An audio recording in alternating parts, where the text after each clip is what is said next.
하나님, 오늘 이 밤에 저희들 마음을 준비하여 주시고 성령께서 말할 수 없는 탄식으로 우리를 대신하여 기도하는 이 밤이 되게 도와주사 전심으로 주께서 약속하신 예수 그리스도의 이름으로 기도하는 이 밤이 되게 도와 주옵소서.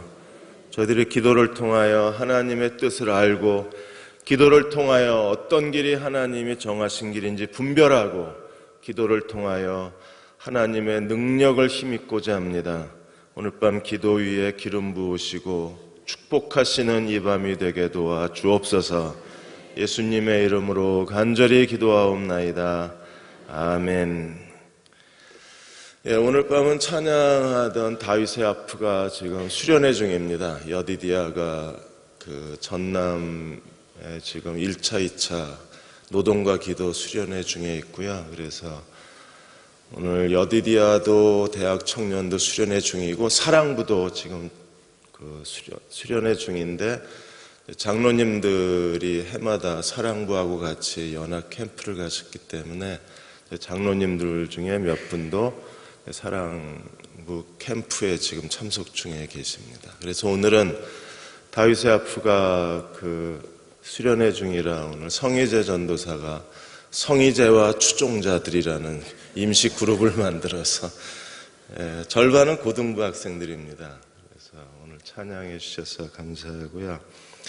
내일은 프리덤 스테이지라고 그래서 저희가 이 중고등부 때문에 오랫동안 기도를 했는데 하나님께서 저희의 기도를 들으시고 지금 중문교회 고등부 전도사하고 또 저희 그 대흥교회 고등부 지금 신학생인데 아직 전도사님은 아닌데 선생님하고 이렇게 서로 오랫동안 대화를 하다가 고등부 연합 찬양 집회를 하자. 그래서 저한테 왔길래 제가 기도하고 있었던 그 청소년 사역이었기 때문에 그래서 그럼 우리가 하자. 이렇게 해서 저희 이제 토요일 한 달에 한 번씩 토요일 날 프리덤 스테이지라고 그래서 이제 애들이 연합으로 대흥교회, 중문교회, 고등부 아이들이 연합으로 찬양을 합니다. 내일 6시 반에 그 첫 무대가 열려요. 그래서 8월, 9월, 10월 3개월 동안 저희가 매달 한 번씩 청소년 집회를 하게 됩니다. 설교는 그 유명한 조경호 목사가 하기로 했고요. 왜냐하면 강사비가 안 되니까. 그래서 이게 지금 고등부가 시작이 됐는데 중고등부 연합으로 해서 올해는 이제 3번 하지만 내년도에도 계속 프리덤 스테이지 3 그래서 전반기 때 3개월, 후반기 때 3개월 좀 계속 확산해 갔으면 하는 간절함이 제 안에 있어요. 그래서 여러분 내일 오시지 않아도 되고요. 오시면 더 좋고 6시 반에 프리덤 스테이지를 위해서 기도해 주십시오. 그래서 아이들이 이 공부에 짓눌린 아이들이 한 달에 한 번 같이 연합으로 다 모여서 찬양과 말씀을 통해서 정말 프리덤을 외칠 수 있으면 얼마나 좋을까요? 그래서 아이들이 새로운 하나님의 은혜를 얻는 그런 귀중한 기회가 되기를 소망하는 마음이 있습니다. 내일 몇 시요? 6시. 올해 몇 번 모인다고요? 3번. 그래서 여러분들이 프리덤 스테이지 포스터를 보면 포스터 볼 때마다 기도해 주세요. 하나님 정말 이 모임이 아이들의 프리덤 스테이지가 돼서 자기 인생의 무대가 될 수 있도록 하나님 축복해 주시기를 소망해 주시기를 부탁을 드립니다. 옆에 계신 분하고 인사하겠습니다. 오늘 밤 하나님이 기도에 응답해 하시는 밤이 되시기 바랍니다. 뒤에 계신 분, 옆에 계신 분 인사 나누겠습니다.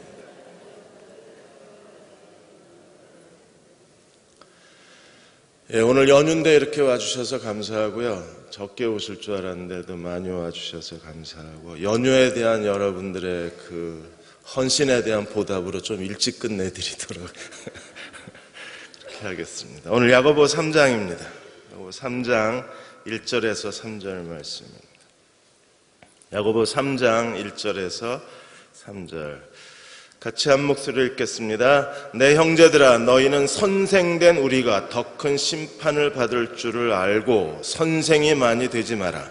우리가 다 실수가 많으니 만일 말에 실수가 없는 자라면 곧 온전한 사람이라 능히 온몸도 굴레씌우리라. 우리가 말들의 입에 재갈 물리는 것은 우리에게 순종하게 하려고 그 온몸을 제어하는 것이라. 아멘.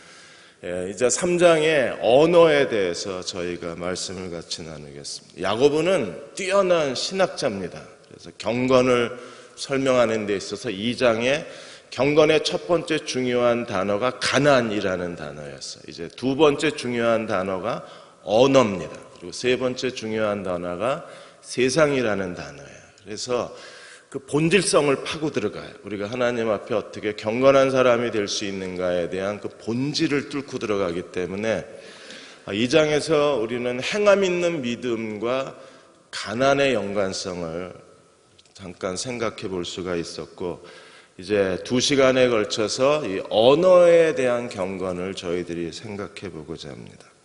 미국의 유학 가는 유학생 수가 크게 줄어들고 있습니다. 그래서 지금 2014년 전반기에 유학생 숫자가 9년 전 숫자로 크게 줄었어요. 83,902명입니다. 2008년도에 11만 명이었던 거에 비하면 숫자가 크게 감소가 된 거예요. 미국 경기가 쇠퇴한 원인도 있고, 그리고 미국 그 학교의 등록금이 크게 오른 이유도 있지만, 이렇게 미국에 유학하는 한국 학생들의 숫자가 줄어드는 이유는 그전에는 미국에 가서 언어 하나만 잘 배워와도 잘 풀렸어요.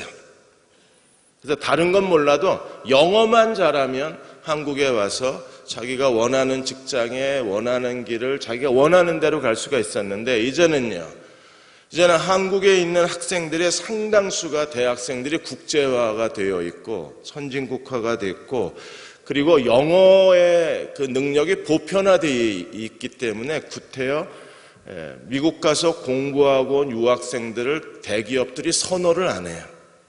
대기업 인사 담당자에게 질문을 했습니다. 그랬더니 미국에 유학 가 있는 동안에 한국 사회가 얼마나 많이 변했는지 한국 사회의 물정 모르는 유학생을 똑같은 조건이라면 유학생을 쓸 이유가 없다고 대답을 합니다. 왜 이렇게 우리가 유학의 열풍이 불었어요? 언어의 능력입니다. 말만 잘하면 잘 풀리던 시대가 된 거예요. 그런데 지금은 스마트폰이 이게 다 번역해주고 스마트폰이 다 우리의 영어를 대신해 주니까 구태여 그렇게 멀리 가서 공부할 필요성을 점점 못 느끼는 거예요. 자, 3장 1절과 2절에 보시면 이 언어의 능력이 우리에게 그리스도인에게 어떤 의미가 있는가를 설명하는데, 1장 26절에 이미 언어에 대해서 야고보가 한번 가르쳤습니다. 스스로 경건하다 생각하며 자기 혀를 재갈 물리지 아니하고 자기 마음을 속이면 이 사람의 경건은 헛것이라 그랬어요. 가짜라는 소리입니다. 하나님 앞에 진정으로 경건한 사람의 그 경건의 특성이 있는데 자기 혀를 재갈 물릴 수 있는 사람이라는 거예요. 근데 3장 1절에 야고보가 갑자기 선생에 대한 얘기로부터 시작합니다. 내 형제들아, 너희는 선생된 우리가 더 큰 심판을 받을 줄 알고 선생이 많이 되지 마라. 언어를 얘기하는데 왜 갑자기 선생 얘기를 꺼냅니까?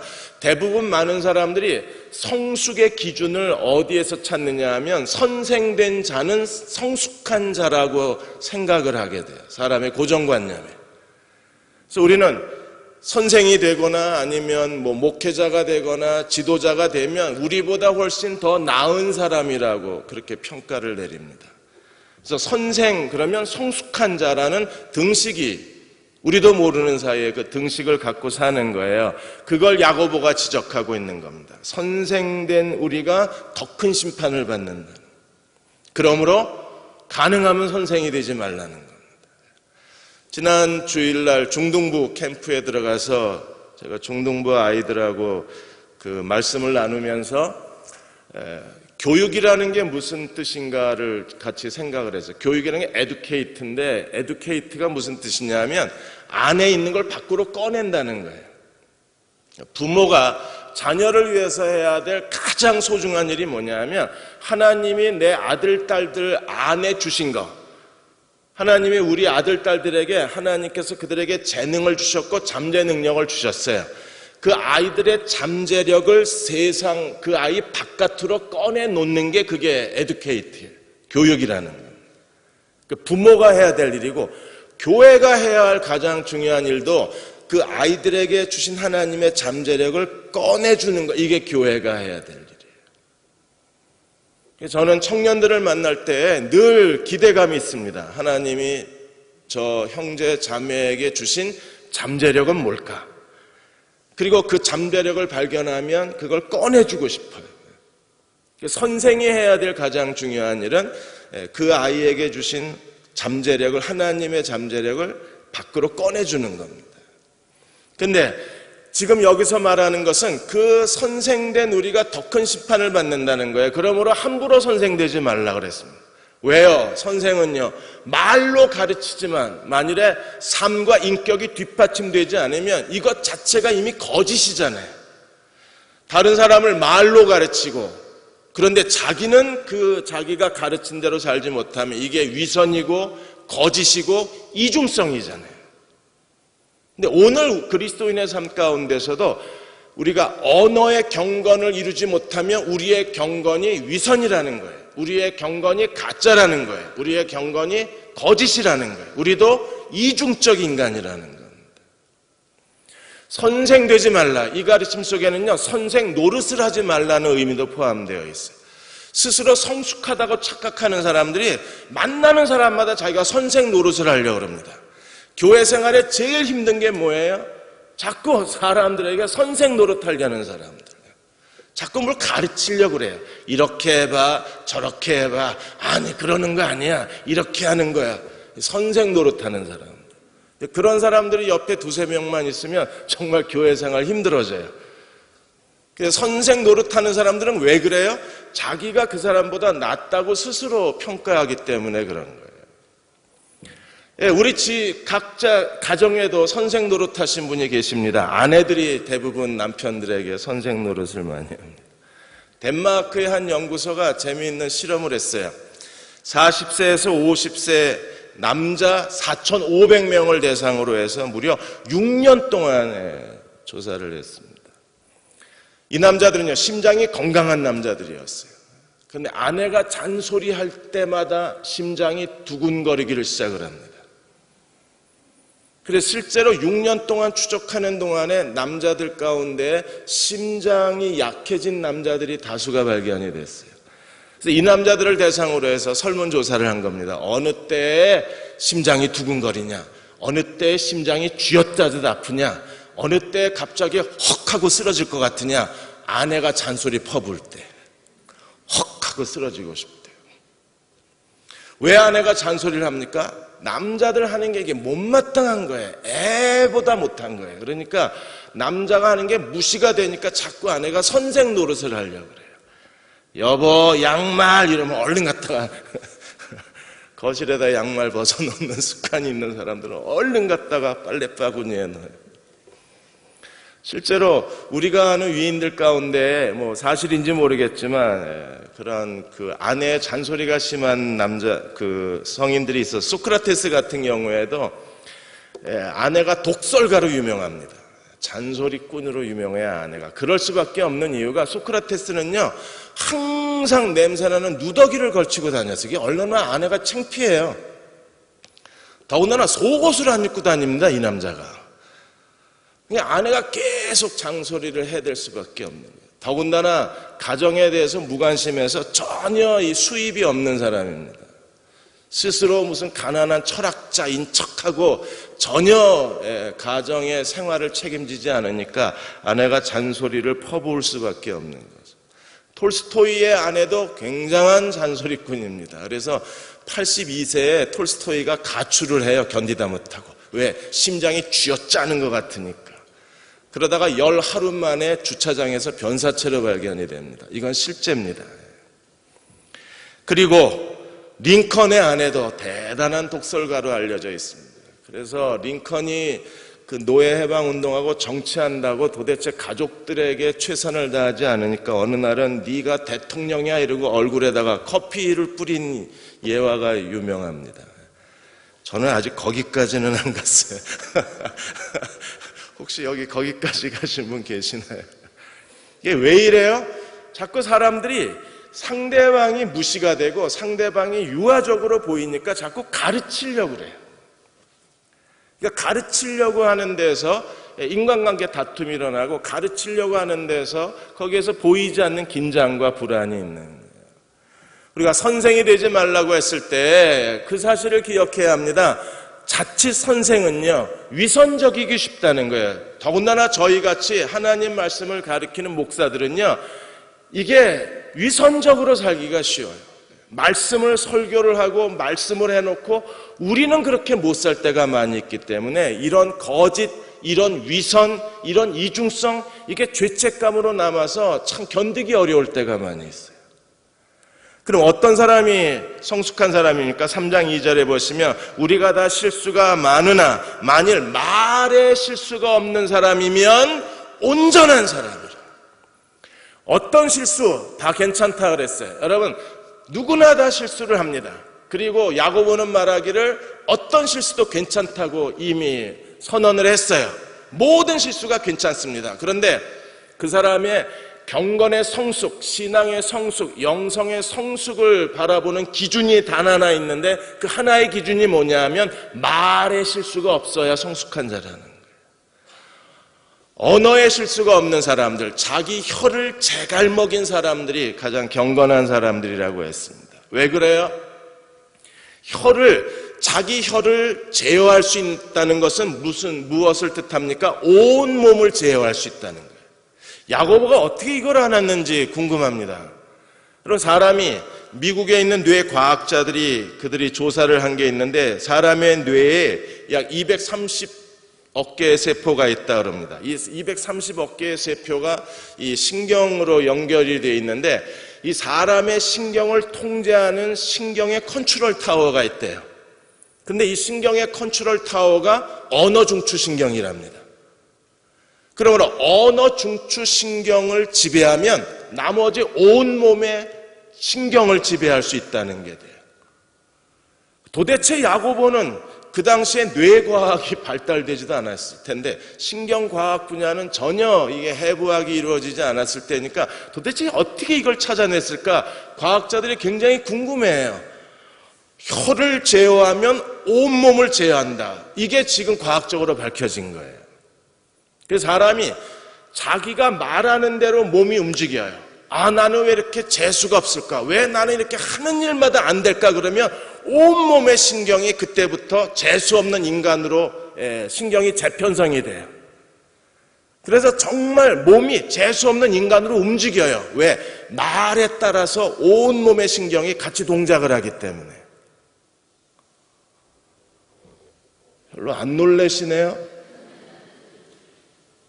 놀랍지 않습니까? 사람이 자기가 말하는 대로 언어 중추 신경이 사람의 말이 들어오면 반응을 하면 순식간에 모든 신경계통이 중추 신경계통이 그 말에 따라서 움직인대요. 왜 나는 하는 일마다 안 될까 하는 순간에 모든 신경계통이 하는 일마다 안 되게 작동을 한대요. 그러니까 하는 일마다 안 되는 거예요. 아, 내가 저 인간 만나서 내가 이렇게 힘들게 산다고, 불행해졌다고, 난 불행한 여자야 하는 순간에 모든 신경이 불행한 환경을 만들어내고 여러분의 인생을 더 불행하게 만드는 거예요. 말 함부로 하시면 안 돼요. 야고보가 지금 이 얘기를 하고 있는 거예요. 그래서 언어라는 게 하나의 경건의 신학이에요. 가난이 경건의 신학의 핵심 단어인 것처럼 사람의 혀, 사람의 언어, 말이라는 게 경건의 아주 중요한 두 번째 핵심 단어가 되는 거예요. 그래서 야고보가 우리에게 제시하는 것이 언어에 실수가 없으면 경건한 사람이다. 온전한 사람이다. 왜? 온몸을 다스릴 수 있다. 그럼 언어가 어떤 역할을 하고 언어가 어떤 기능이 있는가를 설명하는 게 이제 3장 3절에서 6절까지 제일 먼저 우리에게 설명하는 게 여러분 사람의 사람의 언어라는 그 정체성을 우리들에게 가르쳐주고 언어를 정의를 하는데 제일 먼저 언어에 대해서 언어의 능력을 보여주는 세 가지 예가 있어요. 3장 3절에 보시면 우리가 말의 입에 재갈을 물립니다.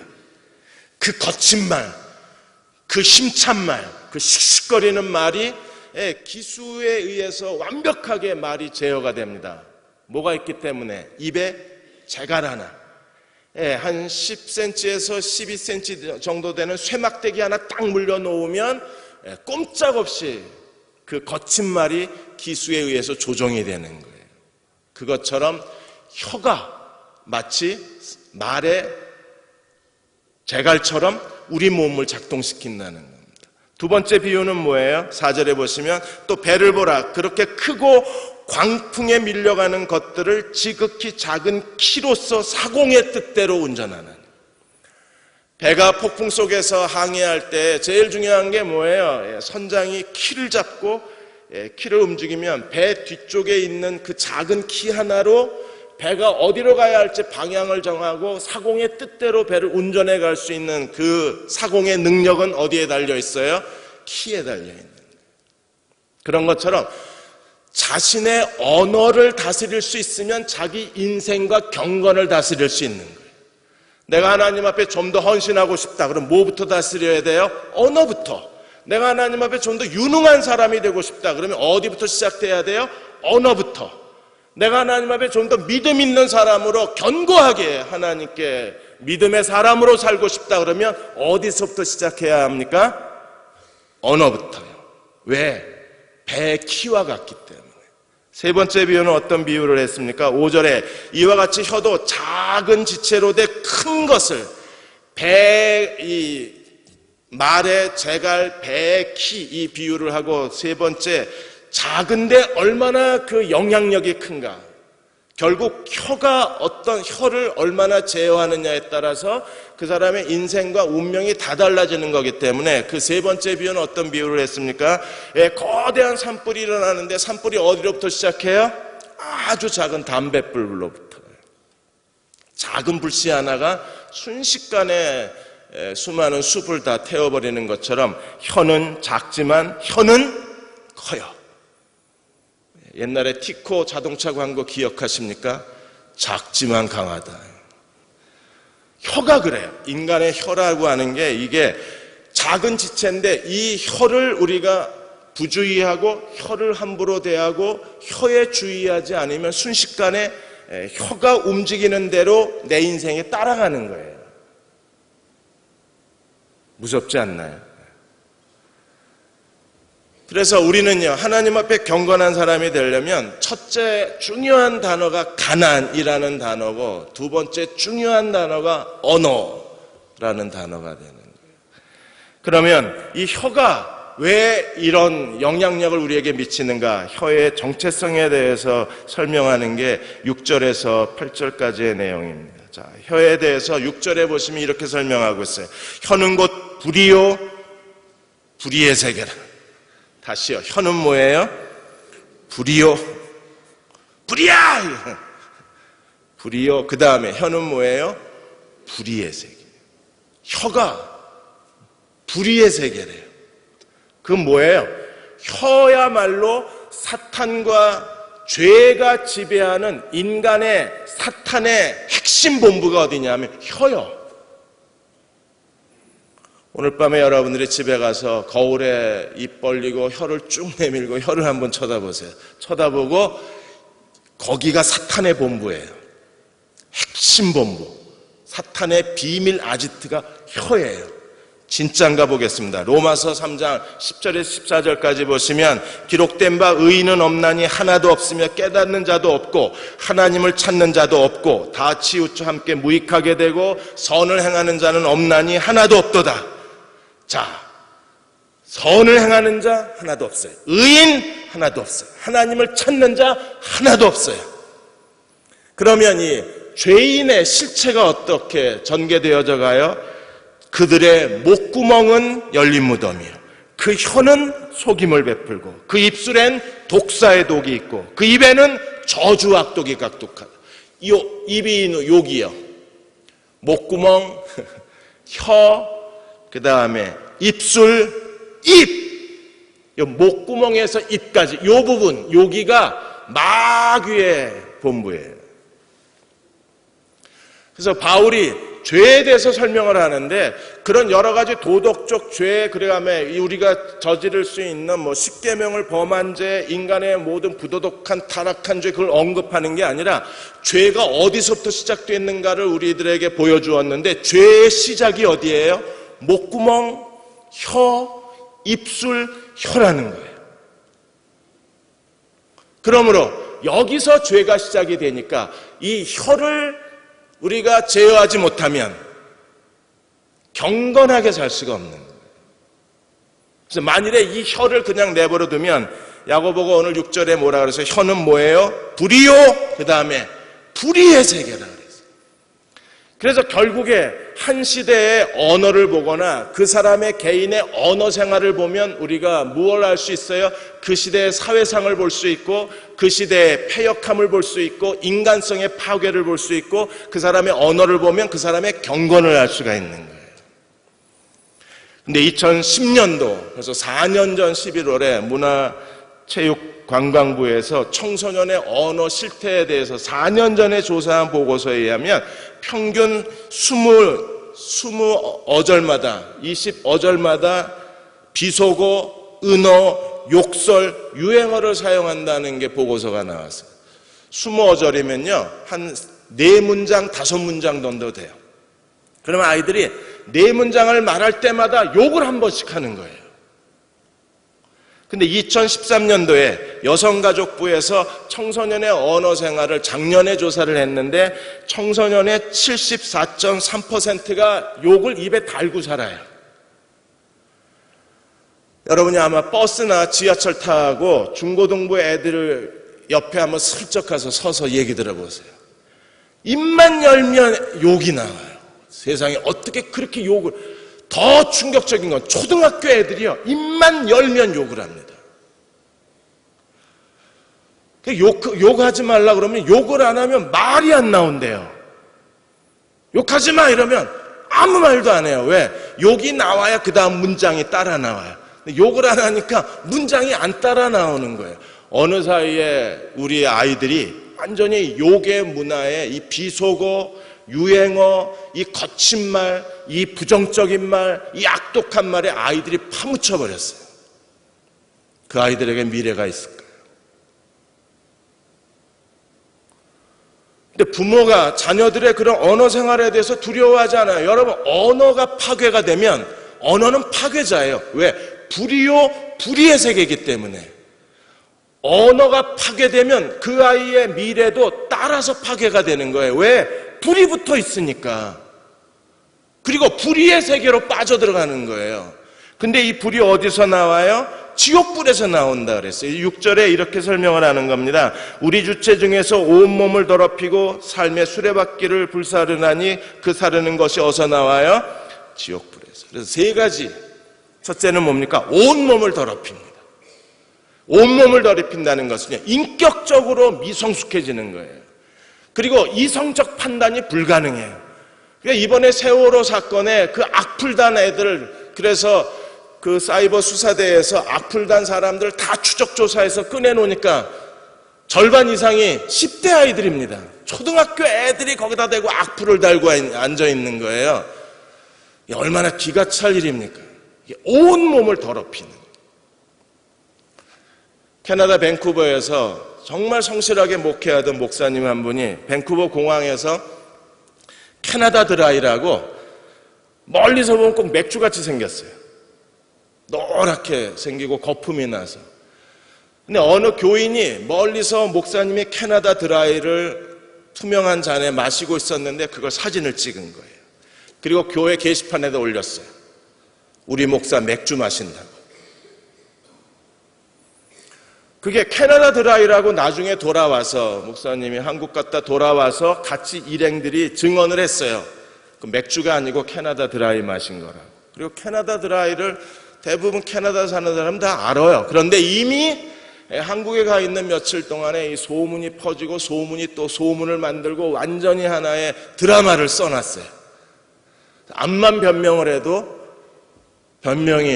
사람들이 변명을 들으려고 하지 않아요.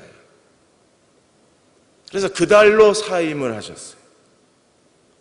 사진 한 장이 나중에 목사 청빙하는 과정에서 이 사진을 올리신 분이 그때서야 이제 목사가 그만두고 뭐 사태가 심각해지니까 그제서야 미안하다고 거기다가 글을 하나 썼는데 그땐 이미 늦은 거예요. 이미 모든 게 교인들은 상처받을 사람 다 받았고 목사님은 이제 맥주 마신 목사가 돼서 어디에다 청빙 서류 낼 수도 없는 상황이 되고 그대로 목사 하나 생매장시키는 거예요. 그러니까 사람이 말과 이 글이라고 하는 게 한 사람을 완전히 인생을 더럽힐 수 있다는 거에 대한 두려움이 없어요. 우리는 그냥 기분 내키는 대로 말하다 보면 어느 사이에 그 결과가 너무나 비참해지는 거잖아요.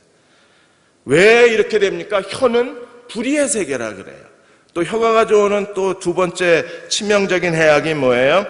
삶의 수레바퀴를 불살라버립니다. 여러분, 수레바퀴가 불살라버리면 마차가 갈 수 있어요? 못 가는 거예요. 어느 한 자매가, 미국의 자매가 자기가 참회 글을 하나 썼는데 아주 친한 친구가 있는데 몸이 좀 뚱뚱합니다.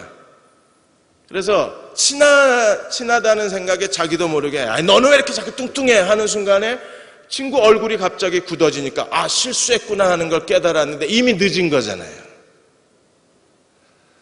그래서 그 친구한테 정식으로 사과를 했어요. 내가 미안하다. 너 친해서 나도 모르게 그렇게 얘기를 했다 그랬는데도 어느 사이에 친구가 조금씩 멀어지더래요. 그걸 어떻게 할 수가 없었대요. 그래서 좋은 친구 하나를 잃어버렸어요. 자기도 모르게 무심코 너 왜 이렇게 살 빼 이랬는데 그게 사람 하나 잃어버리게 할 줄 몰랐다. 왜 그렇습니까? 언어가 한번 이게 칼을 휘두르기 시작하면요 그냥 수레바퀴 다 깨트려 버립니다. 그래서 우정도 깨지고 미래도 깨지고 우리가 바라던 기대했던 것도 어느 사이에 말 한마디로 다 깨져버릴 수 있어서 무서운 거잖아요. 더군다나 이 언어는요 그 사르는 것이 불타는 것이 이 불이 어디서 나와요? 지옥불에서 나와요. 그래서요 어떤 소화기로 꺼도 안 꺼져요. 이 불이 아주 지금 대덕 연구단지에서 아주 최고 성능의 소화기를 개발했어요. 이거는요 인류가 발명한 이래의 최고의 발명품입니다. 그걸로 쏴도 이 불은 안 꺼집니다. 왜요? 지옥불에서 나온 불이기 때문에 무서워요. 그래서 혀를 조심해야 되는 거예요. 그런데 우리에게 더 큰 문제가 뭐예요? 3장 7절하고 8절에 보시면 이 혀를 길들일 사람이 없대요. 혀는요 인간의 의지와 인간의 노력으로 절대 제어할 수 없어요. 그래서 3장 7절에서 12절까지는 인간이 혀를 지배하는 게 아니라 혀가 인간을 지배하는 또 다른 우리 안에 있는 악한 신이라고 하는 사실을 우리들에게 야고보가 지적을 하는 거예요. 혀는 제어가 안 돼요.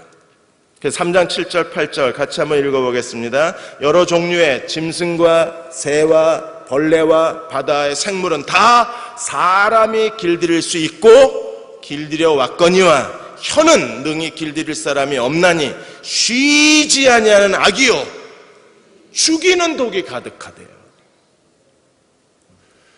제일 첫 번째 문제는 뭡니까? 누구도 혀를 길들일 사람이 없다는 거예요. 여러분, 누가 혀를 길들일 수 있어요? 그래서 우리가 시련을 통해서 인내를 배우고 하나님 앞에 경건한 사람이 되면 경건한 사람만이 혀를 길들일 수 있는 거예요. 경건한 사람이 어떻게 혀를 길들이게 되는가? 다음 주 수요일, 다음 주 금요일 빠지지 않고 오시면 제가 경건한 사람이 어떻게 혀를 길들이게 되는가를 여러분들에게 가르쳐 드릴 거예요. 근데 지금 인간의 한계는 뭐냐면 사탄이 언어를 통해서 인간을 지배하고 있기 때문에 우리가 이 사탄의 지배력으로부터 벗어나지 않으면, 사탄의 지배로부터 우리가 프리덤! 자유를 외치지 않으면 누구도 혀를 길들일 수가 없어요. 그런데 혀를 단순히 길들일 수 없다는 사실에 머무는 게 아니라 혀가 가지고 있는 또 다른 그 악한 성향을 우리들에게 설명하고 있는데, 혀는 어떤 거예요? 쉬지 아니하는 악이요, 그 다음에 죽이는 독이 가득하다. 그래서 우리는요, 함부로 말하고 생각 없이 말하고 무심코 던진 말 한마디가 이게 죽이는 독이 돼서 상대방이 그냥 독사의 독에 물리면 5분, 10분, 어떤가 1시간 만에 사람이 그냥 죽어가듯이, 우리가 혀로 인해서 너무나 많은 사람들에게 상처를 주고 내 말 한마디의 실수 때문에 너무나 많은 사람들이 삶의 공경에 빠져 있을 수가 있는 거예요. 그런데도 불구하고 이 혀는요, 악의 도구가 되기도 하지만 혀는 또 선의 도구가 되기도 해요. 어떤 사람들은 혀를 제어하라 그러니까 아예 말을 안 해요. 그래서 침묵 속에 살아요. 왜 말 좀 해요? 그랬더니 자기는 지금 거룩하게 사는 중이래. 그러면 말 안 하는 게 거룩한 거 아니에요. 말을 안 하는 게 말하는 것보다 더 무서운 독이 될 수도 있어요. 제 아내는 제가 말 안 하면 제일 무서워합니다. 그래서 제 아내가 약한 점을 제가 알기 때문에 아내하고 싸워서 이길 수 없으면 제가 입을 닫아요. 그럼 내가 이겨요. 어떤 때는 침묵이 하도 여러분들이 얼굴이 굳어서 그냥 제 비밀을 폭로해 드린 거예요. 어떤 때는 사람들이 말하는 것보다 더 잔인한 게 침묵이잖아요. 그래서 침묵하라는 게 아니에요. 혀를 제어하라는 것은 침묵하라는 게 아니라 혀를 올바르게 사용하라는 거예요. 그래서 사람을 죽이는 언어를 하는 게 아니라 사람을 살리는 언어의 사람이 되라는 거예요. 그래서 적극적으로 우리는 언어가 하나님의 선의 도구가 돼야 돼요. 그래서 지글지글러가 그 정상의 법칙이라는 책에서 지글지글러가 거기에 언어에 대해서 설명하면서 뭐라 그랬어요?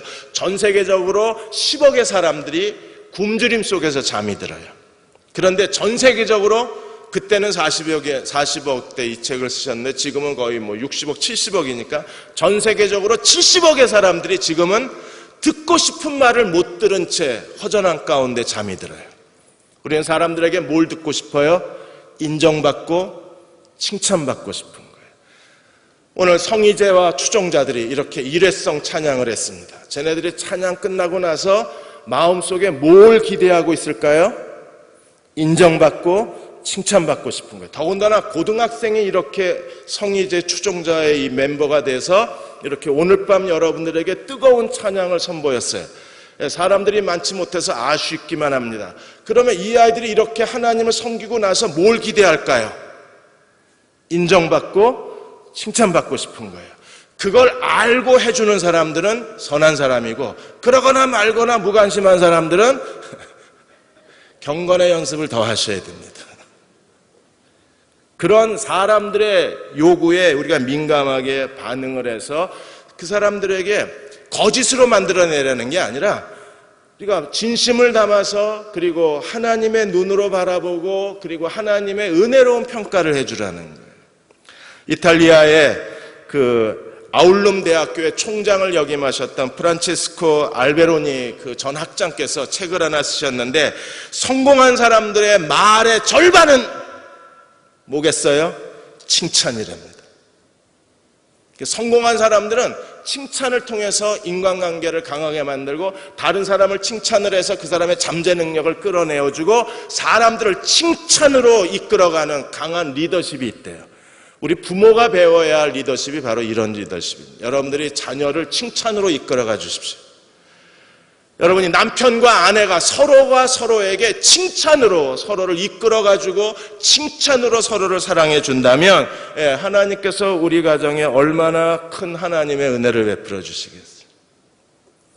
혀는 아무도 길들일 수가 없습니다. 그런데 우리의 더 무서운 죄가 어디 있어요? 9절에서 12절까지 이런 죄를 짓고 있기 때문에, 그래서 혀는 쉬지 않는 악이요 죽이는 독이 가득한 거라고 하는 거예요. 9절에 인간이 저지르고 있는, 그리스도인이 저지르고 있는 이 혀의 범죄는 어떤 범죄를 저지르고 있습니까? 9절에 이것으로 우리가 주 아버지를 찬송하고 이것으로 하나님의 형상대로 지으심을 받은 사람을 저주하는 듯. 하나님을 찬양한 입을 가지고 사람을 저주하고 사람을 비난하고 사람을 업신여기고 사람들을 비하시키며 찬송과 저주가 한 입에 같이 있다는, 이게 우리가 그리스도인이 저지르는 가장 큰 하나님 앞에 불경건한 모습이고, 우리가 생각 없이 저지르는 가장 큰 죄가 하나님을 찬송하는 입을 가지고 사람을 저주하는 이 범죄, 이 이중성, 이게 우리들의, 더군다나 선생되고 목사된 우리가 저지르는 가장 큰 죄가 이 죄, 하나님 말씀을 전하고 자기는 그걸 실천하지 못해, 또 하나님을 찬양하는 입을 가지고 사람을 저주하고 사람을 비난하는. 그래서 10절에 한 입에서 찬송과 저주가 나오는도다. 내 형제들아 이것이 마땅치 아니하다. 그리고 두 가지를 우리에게 설명합니다. 11절에 첫 번째는 뭐예요? 샘에서 어떻게 짠물과 쓴물과 단물이 같이 나올 수 있느냐. 이건 절대 불가능한, 자연의 법칙도 이건 허락하지 않는 거예요. 그 다음에 12절에 무화과 나무가 어떻게 감람열매를, 포도나무가 무화과를 맺겠느냐. 여러분이 포도를 먹고 싶으면 어디로 가야 돼요? 포도밭으로 가야 돼요. 포도 먹고 싶어 이러고 무화과 나무를 찾아가는 사람은요, 어젯밤 술 드신 분이거나 아니면 감기약에 취하신 거나. 한 나무에 나무가 감람나무면 거기서 감람나무가 맺는 것처럼, 포도나무에서 포도열매가 맺는 것처럼 결국에 내가 한 입으로 하나님을 찬송하고 그 입 가지고 사람을 저주하면 어떻게 되는 거예요? 경건치 못하다는 거예요. 성숙하지 못하다는 거예요. 그거는요, 하나님이 원하시는 거룩에 이르지를 못했다는 거예요.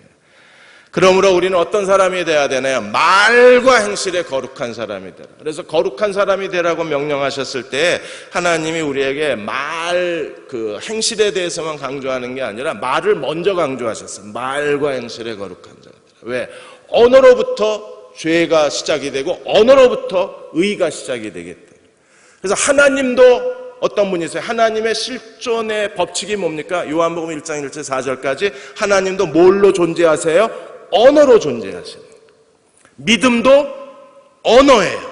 그래서 마가복음 11장 23절에 믿음에 대해서 예수님이 가르치실 때 뭐라 그랬습니까? 누구든지 이 산더러 들려 바다에 던지오라 하여 그 말하는 것이 이루어질 줄 믿고 마음에 의심치 아니하면 그대로 되리라. 그러니까 믿음은 뭐예요? 말하고 의심하지 않는 거예요. 말하는 것이 이루어질 걸 믿는 게 믿음이라 그랬어요. 그러므로 믿음도 언어예요. 너희가 마음으로 믿어 의에 이른 거예요.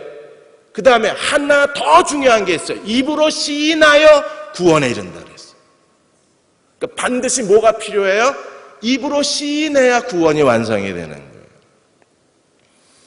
그러므로 우리는요, 이 언어의 무능에 대해서 예민해야 돼요. 모세는요, 언어의 무능에 대해서 정말 예민했잖아요. 그래서 하나님께서 출애굽기 3장에 이제 너 가라, 내가 널 보낸다, 자 가라 그러자 모세가 하나님 앞에 끈질기게 매달린 게 뭡니까? 나는 말을 못한다는 거예요. 입이 뻣뻣하다는 겁니다. 나는 말 더듬이라는 거예요. 그때 하나님께서 모세에게 출애굽기 4장 10절에 17절까지 모세에게 2번, 3번, 4번 강조하신 게 뭐예요? 내가 내 입과 같이 있겠다 그랬어요. 내 입, 모세의 내 입, 내가 너와 함께 하겠다. 그냥 모세에게 함께 하실 뿐 아니라 내 입과 함께 하겠다. 그런데도 모세가 못 믿었어요. 그래도 안 된다 그러니까 하나님께서 할 수 없이 아론이 말 잘하니까 아론을 세워라. 그리고 하나님이 또 뭐라고 말씀하셨어요? 내가 내 입과 아론의 입에 함께 있어서 내가 할 말을 가르쳐 주리라. 입을 지으신 이가 누구냐? 여호와다. 그런데도 모세가 못 믿은 거예요. 사랑하는 여러분, 우리가 하나님이 내가 내 입과 함께 있겠다고 말씀해 주시면 그 사람은 경건한 사람입니다. 그 사람은요, 더 이상 이 불의의 세계, 지옥불에서 나오는 거친 불길이 뜨거운 사람이 아니라 그 그 사람 어떤 사람이에요?